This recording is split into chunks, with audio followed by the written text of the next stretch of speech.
జగదానందకారక జయ జానకి ప్రాణనాయక.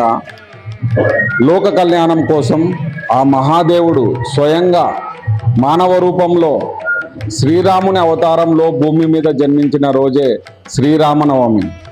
శ్రీ మహావిష్ణువు అవతారాలలో మానవ జాతికి అత్యంత హితము ఆదర్శము అయిన అవతారం శ్రీరామ అవతారం.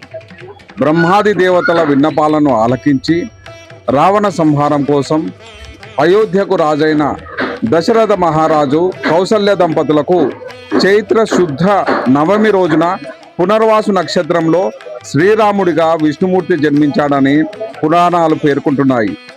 ఆ రాముడి ఉదాత్తమైన కథను 6 కాండాలతో వాల్మీకి మహర్షి 6 కాండాలుగా రచించాడు. అదే ఆది కావ్యంగా ప్రసిద్ధికెక్కిన రామాయణం. సీతారామ లక్ష్మణులు, భరత శత్రుఘ్నులు విశ్వ మానవులందరికీ నిరంతర స్మరణీయులుగా నిలిచిన దివ్యమూర్తులు.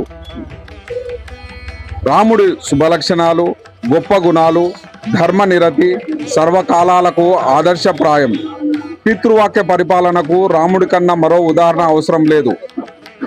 పెద్దలు, తల్లిదండ్రులు, గురువులు, పౌరుల పట్ల వినయం, ఆదరణ, ఆత్మీయత, సేవకుల పట్ల ఔదార్యం, శత్రువులను కూడా దయతో మన్నించగలిగే ధార్మిక ప్రవృత్తి కలిగిన వాడు. ఆయనలోని స్థిరప్రజ్ఞత్వం సుఖదుఖాలకు అతీతమైనది. జై శ్రీరామ్. పరాభవ సంవత్సరంలో ఈ సంవత్సరం అందరికీ జయం కలగాలని, శ్రీరామనవమి సందర్భంగా ఆ శ్రీరాముని ఆశీస్సులు అందరికీ ఉండాలని కోరుకుంటున్నాము. జై శ్రీరామ్. శ్రీరామ్.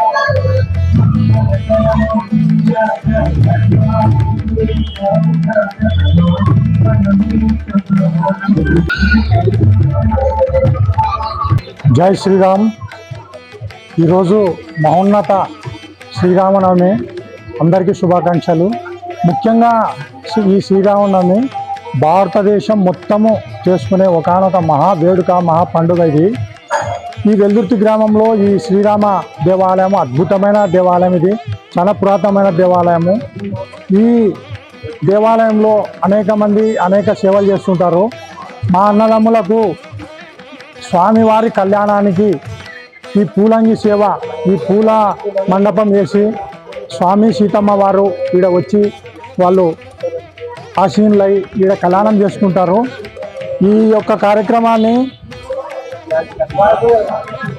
గత 50 సంవత్సరాల నుంచి మా వంశం వాళ్ళు, మా జేజీ మొదలుపెట్టింది సుంకులమ్మ తల్లి. ఆమె నుంచి మేమంతా కూడా ఈ కార్యక్రమాన్ని నిర్విఘ్నంగా గత 50-60 సంవత్సరాల నుంచి కూడా చేసుకుంటూ వస్తున్నాము.